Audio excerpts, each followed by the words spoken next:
राम राम जी। नमस्कार सब बहन भाइयों को। ये मेरे पूज्यनीय स्वर्गीय माता पिता हैं। आज इनका श्राद्ध है। पितृपक्ष की नवमी के दिन दोनों ने ही आखिरी सांस ली। श्रद्धा की सुमन। और जैसे कल की बात है, 21 साल हो गए माँ को, मेरी को, मेरे सामने ही। और प्रभु की कृपा से मुझे एहसास हो जाता है, बीमार तो चल ही रही थी। तो उस दिन माँ की जैसे गले से ऐसे घरघराहट से आने लगी, तो मैंने गीता पढ़नी शुरू की। और पिताजी भी थे। जब पिताजी सामने बैठे थे, बड़े भाई आ गए थे। बड़े भाई ने माँ का अपने गोद में सिर रख लिया था। छोटे भाई ने गोद में माँ के पैर रख लिए थे। बड़ी बहन राजवंती भी साथ थी। और मैंने आखिरी समय सोच के माँ का, और बोल नहीं पा रही थी, पर पुतलियाँ घूम रही थी, हमें देख रही थी। मैंने गीता पढ़नी शुरू करी और गीता के 9वें अध्याय तक मैं पहुँची थी। बार बार आँखें उनकी भी डब आ रही थी, मैं भी देख रही थी। तो मुझे भी लग रहा था कि अभी माँ जाने वाली है। तो मेरी भी आँखों में बार बार पानी आ रहा था।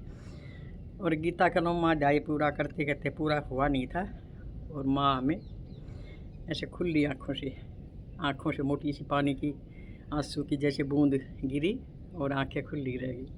वो आखिरी पल आखिर तक मुझे मतलब ऐसे जैसे कल की ही बात है। नवमी का दिन था और कनाकता की नवमी ही थी। वैसे मान्यता आज पुण्यतिथि भी है उनकी, क्योंकि यही दिन उन्होंने पाया था 21 साल पहले।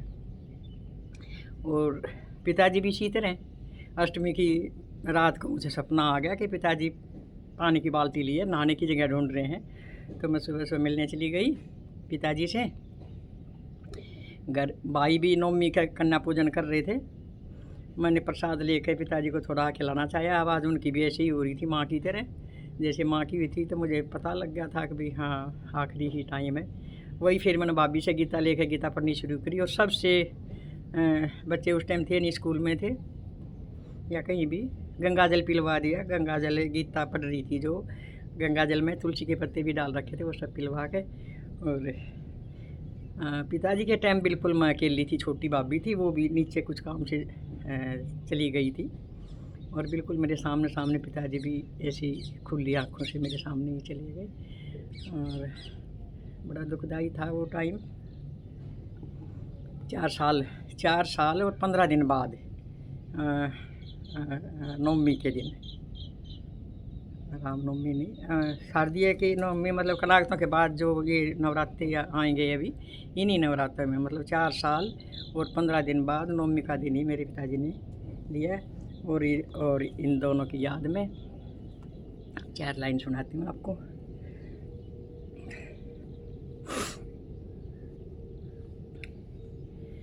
माता पिता के श्री चरणों में बारे बारे परिणाम, हम पर किया बड़ा उपकार, हम पर किया बड़ा उपकार।